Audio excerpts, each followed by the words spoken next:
Hey everyone, welcome to the Redmen TV. My name is Dan Club and I've just watched Liverpool cruise past Aston Villa 3-0 at Anfield, and it really was a bit of a cruise in a game that headed into it looked like a tricky test for the Reds, another one in what's been quite a difficult fixture list for the start of the season. Obviously the international break coming now.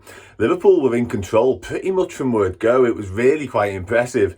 We named a side that meant that we had to dictate possession, we had to be in control of matters, and we were very technically gifted midfield that didn't have that defensive minded option in there with no Endo, who was obviously on the bench. And it went as Jurgen Klopp very much would have hoped and obviously expected, given the team that he made. It was relatively comfortable. Our energy, our intensity, our pressing was on it, and from the word go, the quality was there, more importantly as well. It was a very polished, very smart performance from the Reds. And there were moments whereby Aston Villa had half chances. Joe Gomez makes a bit of a mistake and allows them in at one stage. But generally speaking, on the whole for Liverpool, like I say, given the fact that Aston Villa riding their own little crest of a wave after their opening day defeat, it was really quite something from the Reds. And I asked for a statement performance. I asked for a statement victory heading into it.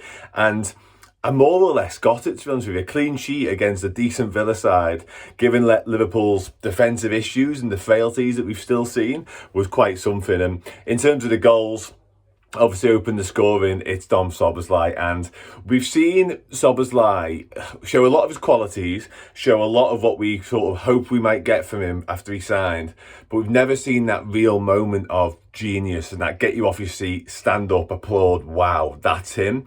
He's just delivered that today. The volley, the technique involved, it's his weaker foot as well as his left foot, but the technique involved for that volley and the goal, to keep it down for a start, but the power that he generates on it, the finish, honestly, it is stunning, absolutely stunning. So, big moment for him.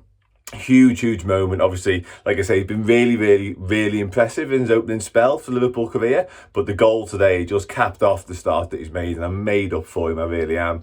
Second goal comes, and like I say, Liverpool were not exactly in cruise control, but we were making life very difficult for Aston Villa's defence, and they were having a hard time. Darwin Núñez was tormenting them. Villa's high line couldn't cope with Núñez running behind. They couldn't cope with Luis Diaz either, and Trent's passing range was in full display as well. He kept finding Diaz with a switch. He kept finding Núñez getting in behind him. Villa couldn't live with it, and Núñez is the one that makes the second goal happen. He uses his pace, which has been causing him problems all afternoon, like I say, and he gets his volley off. He maybe should score, he probably should hit the target, but he volleys, cannons back off the post and just hits Matty Cash, trying to retreat, trying to sort of cut out any options that Núñez might have for the pullback, and it just hits him, goes in. 2-0 Liverpool, well deserved.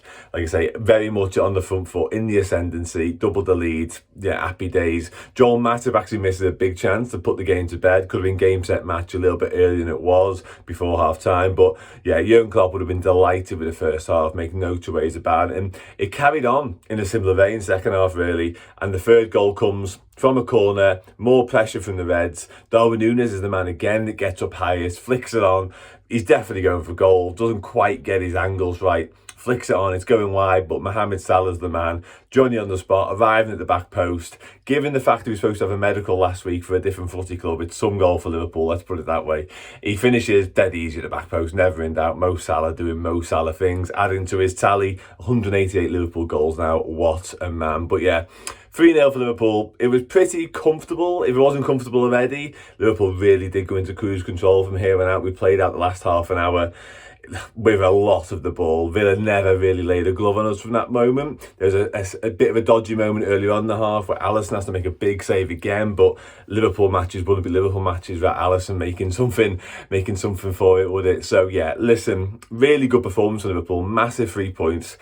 Caps off what has been a good start to the season for us, given the fixture list, like I say, and given the uncertainty around the system, the personnel, the transfers, all that type of stuff. And Joe Gomez and Joel Matip clean sheet today. Big hats off to them too. So proper performance, proper win.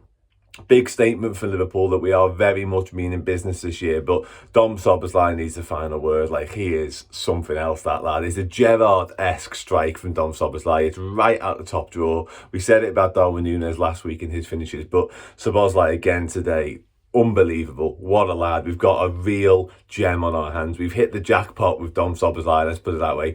He is going to be something very, very special for Liverpool Football Club. But yeah, a few more changes. Trent goes off with a hamstring injury towards the end, which is a bit of a nuisance, quite frankly. Probably the worst thing to come out of that game. It might mean he missed international duty. Obviously got called up to the England squad. Probably won't go with them now by the looks of it. But let's hope, fingers crossed, he can shake off whatever it was and get back for the Wolves game in a couple of weeks' time. That's what's most important, isn't it, for the Reds? Yeah, like I say, very good performance. Couple of iffy moments here and there, but generally speaking, against what is a good, polished Unai Emery Aston Villa, couldn't have asked for much more. Up the Reds. I've got loads more content to go and do on Redmen Plus. Keep your eye across Redmen TV YouTube as well. There'll be lots more to come. We'll speak about the fallout. We'll speak about player ratings, player rankings, etc, etc. I will see you all there. Take it easy.